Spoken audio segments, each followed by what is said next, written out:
Buenos días y bienvenidos a todos. Good morning and welcome, everyone. Welcome to a community dedicated to providing spiritual tools for living a happy and full life. My name is Karina Shearer, and I am the spiritual director and founding minister here at the Center for Spiritual Living, Puerto Vallarta.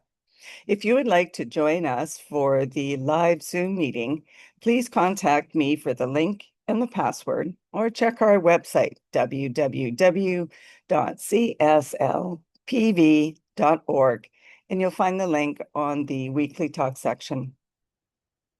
We are now into a new month. Today is Sunday, February 1st, 2026. And continuing with the annual theme of Open at the Top, the topic for this month is Embracing the Edge.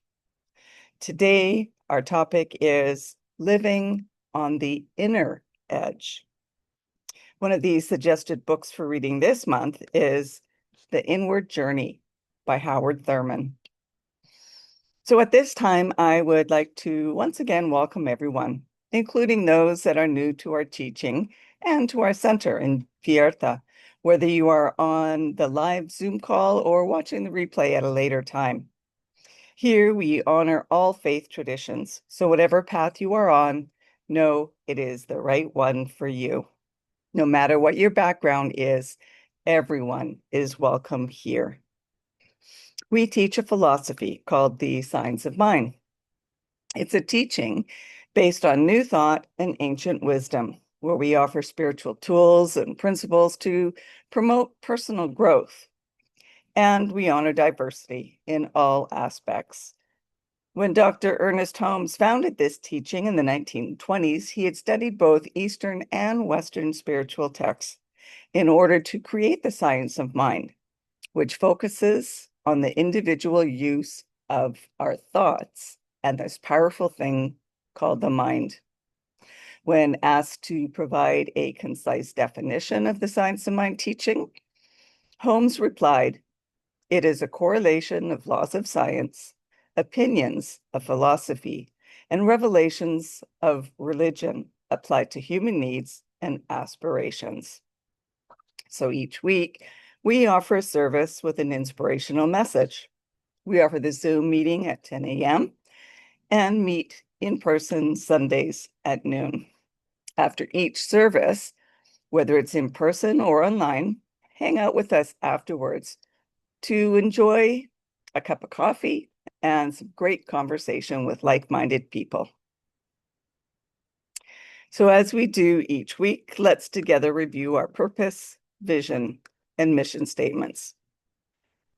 We have a grand purpose here each week, and that is to awaken and celebrate diversity and to love and serve our community. We do this by means of our vision, creating the life you desire, and this is supported by our mission to provide spiritual tools for personal growth and transformation. And more on all of these can be found on their own drop-down page on our website, if you so choose to learn more about that.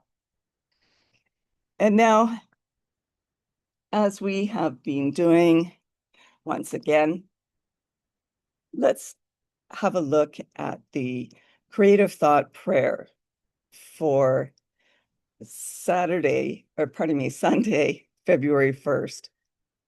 Now, I'm using the Creative Thought magazine from 2014, which was the final year of it being in print.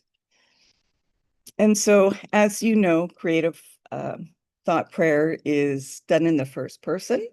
So if you would like, please gently close your eyes and take these words as your own. There is one power and presence permeating everything in the universe.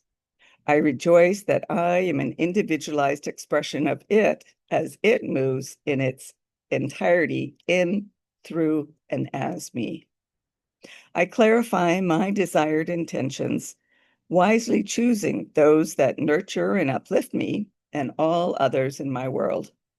Cooperating with the intelligence of the universe, I live in right action, able and willing to make any necessary changes so that the manifestations easily and peacefully work through me.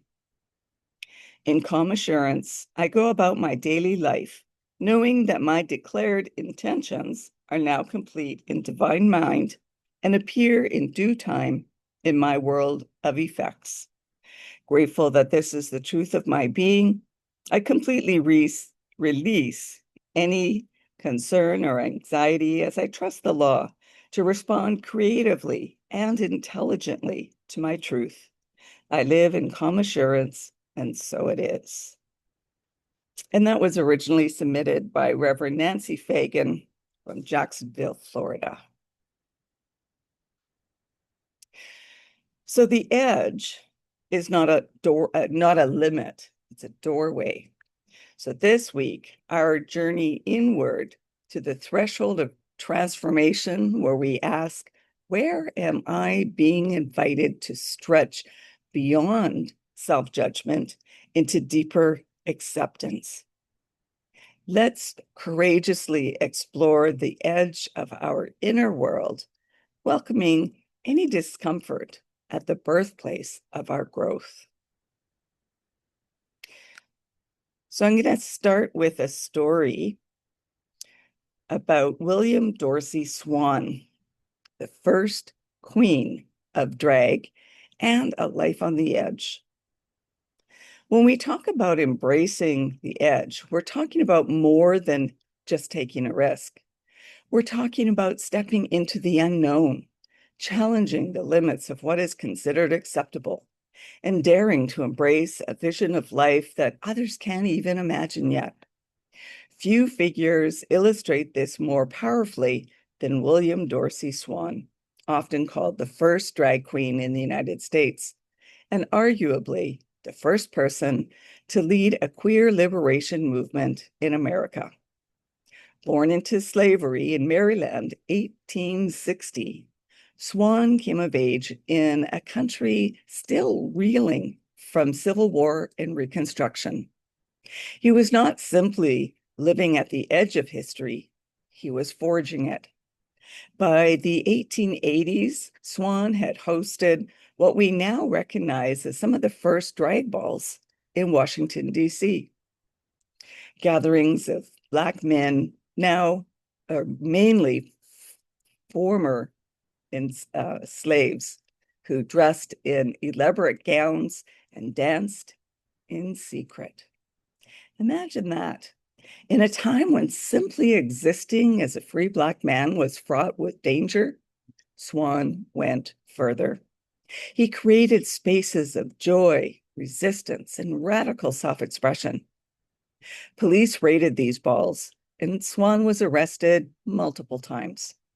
In 1896, after one such arrest, he demanded a presidential pardon, not for himself alone, but for the right to dance in dresses without harassment. He believed it to be the first American on record to take legal action to defend LGBTQ rights. Swann's story is more than a footnote in queer history. It's a parable for this month's theme. To embrace the edge is to live where safety ends and transformation begins. Swann knew the stakes. He risked his freedom and safety to live his truth, and in doing so, he carved out a path for generations to follow. When we ask ourselves, what would be possible if we really believe that anything is possible? William Dorsey Swann's life offers an answer. It shows us that possibility is not just dreamed, it is lived, danced, and demanded. And our first quote for today is from Ernest Holmes. We should think of our lives as an increasing awareness, an ever-growing and expanding consciousness, a never-ceasing progress of individual and collective evolution.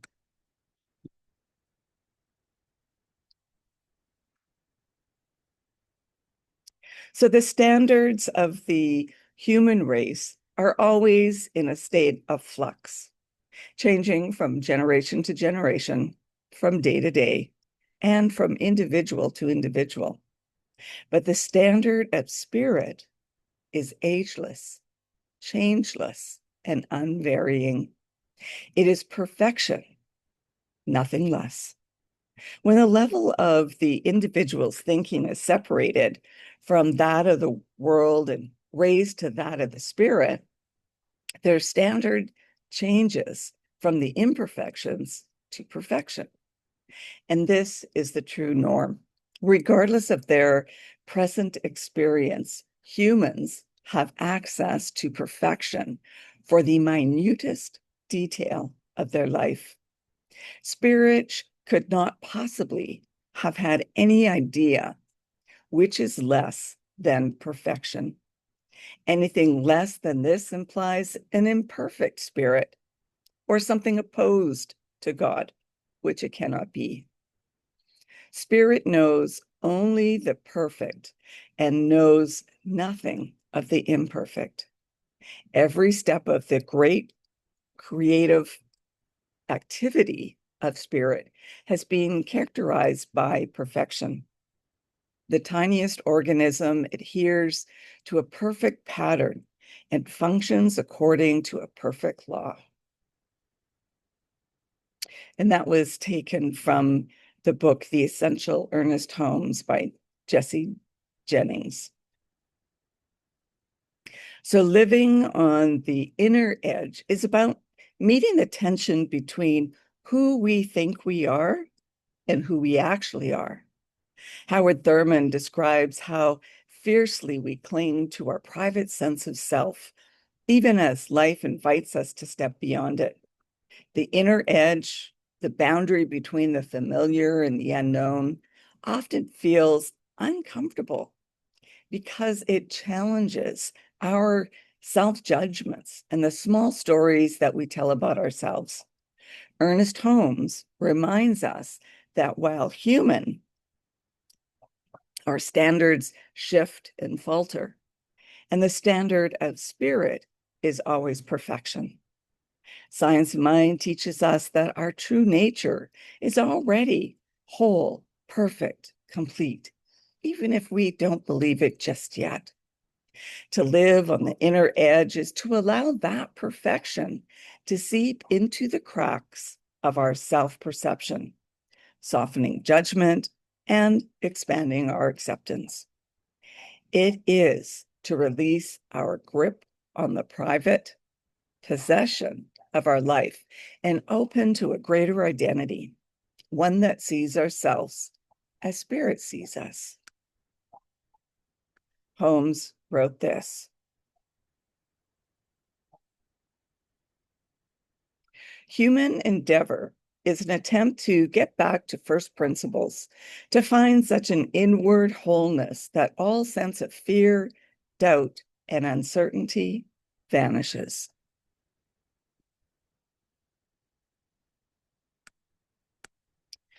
So we all have an inner edge, that point where our self-perception meets the deeper truth of who we are. And sometimes that edge feels like friction, self-doubt, criticism, or fear of not being enough. But what if we approach that edge not as a failing, but as an invitation? Together, we can learn to hold curiosity and compassion where judgment once lived. An edge is where certainty thins. It's the moment when old explanations stop working, when habits fray, when identities feel a little too tight.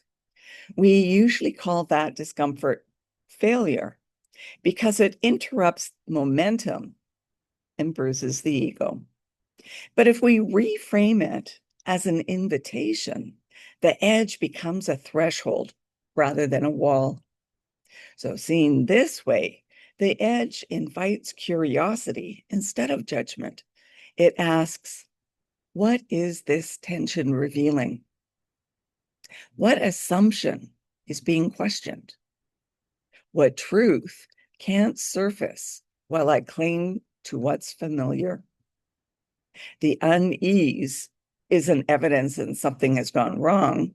It's evidence that something deeper is trying to be recognized and reorganize.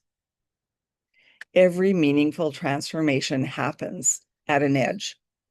Seeds split before they sprout, muscles tear before they grow stronger, and beliefs wobble before they mature. The edge is where growth negotiates with fear, where the known meets the impossible. And Holmes wrote this: the possibilities of the law are infinite, and our possibilities of using it are limitless.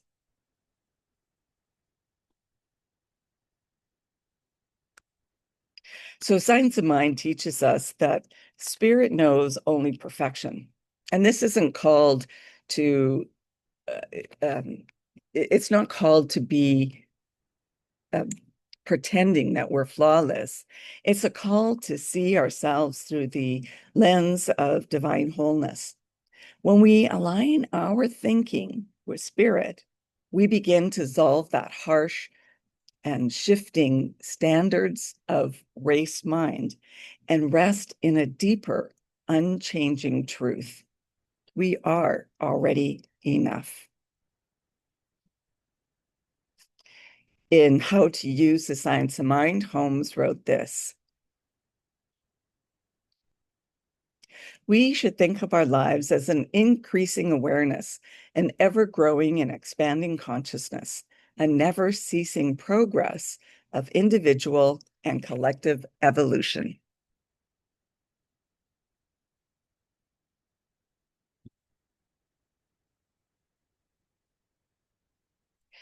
In The Inward Journey, Howard Thurman wrote, fierce indeed is the grip by which we hold onto our lives as our private possession.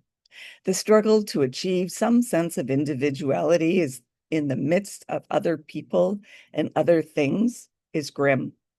We are always surrounded by persons, forces, and objects which lay siege to us and seek to make us means of us means to the ends, or at least to their fulfillment. The demand is ever present to distinguish between the self and the not self. There are moments of enthusiasm when the mounting excitement we absorb ourselves in something beyond ourselves. But after this happens, we fight at length to get back home, to come again into the familiar place, to be secure in our own boundaries. Again and again, the process repeats itself, wearing down the walls that shut us in. So Howard Thurman's words show us that the cycle of expansion and return, that we stretch into something beyond ourselves and then scramble back to the familiar. Living on the edge means being willing to stay in that inner in-between space a little longer, trusting that the walls that once kept us safe may now be the very walls keeping us small. And Parker Palmer wrote this: here is the ultimate irony of the divided life. Live behind a wall long enough, and the true self you trying to hide from the world disappears from your own view.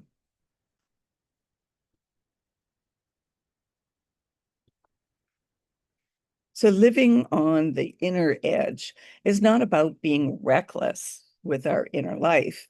It's about being brave enough to stretch beyond old judgments into new awareness. Thurman shows us that this stretching and returning is part of the human rhythm. And Holmes reminds us that Spirit's standard is always perfection. When we rest in the truth, we can soften our grip on who we think we are and lean into who we truly are. Together, we stand on the threshold of self-acceptance, choosing to cross. So take some time this week to journal about your inner edge. Where do you feel resistance to self-acceptance? And what judgments or stories about yourself are you holding on to a little too tightly? Reflect on what it would feel like to loosen that grip. And imagine Spirit looking at you through the eyes of perfection. What does Spirit see? And perhaps meditate on this question. What part of myself am I ready to welcome home? And I'll leave you with this quote.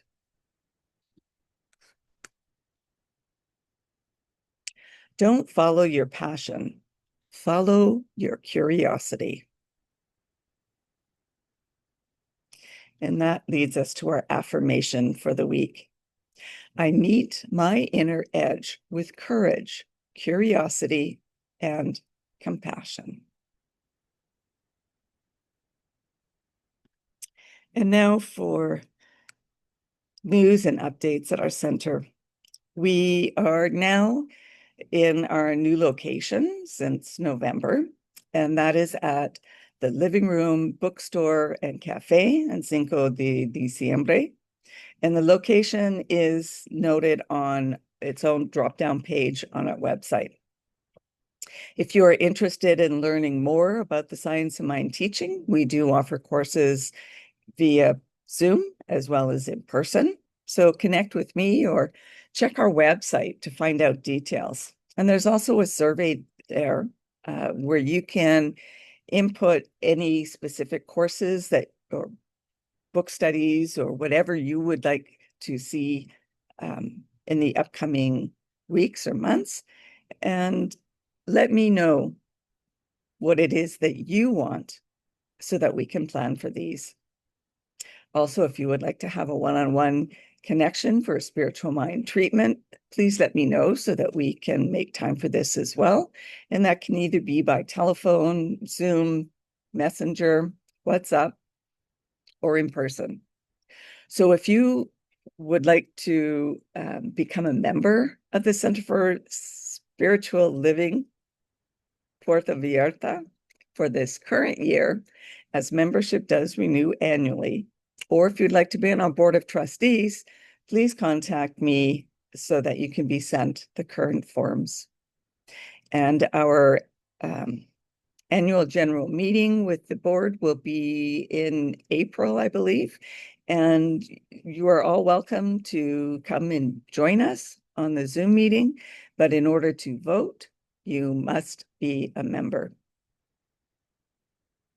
I'd also like to remind you to like, comment, and subscribe to our YouTube channel and Facebook page.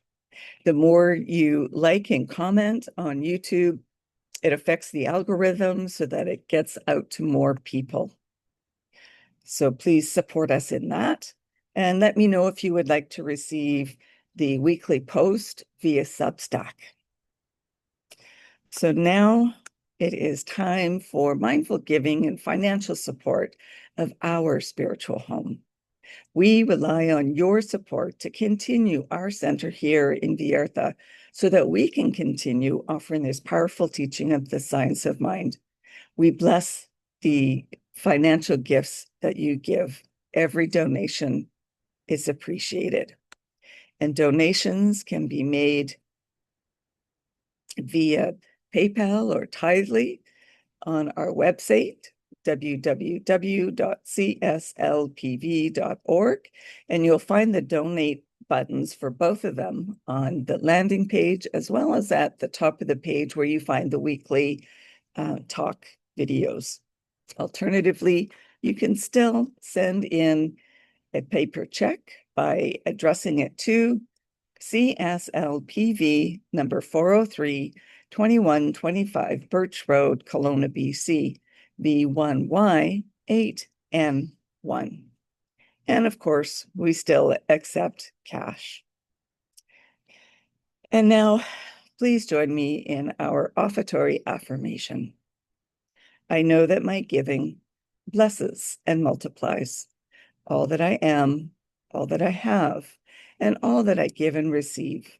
I do give eternal thanks for the abundance that is mine to share.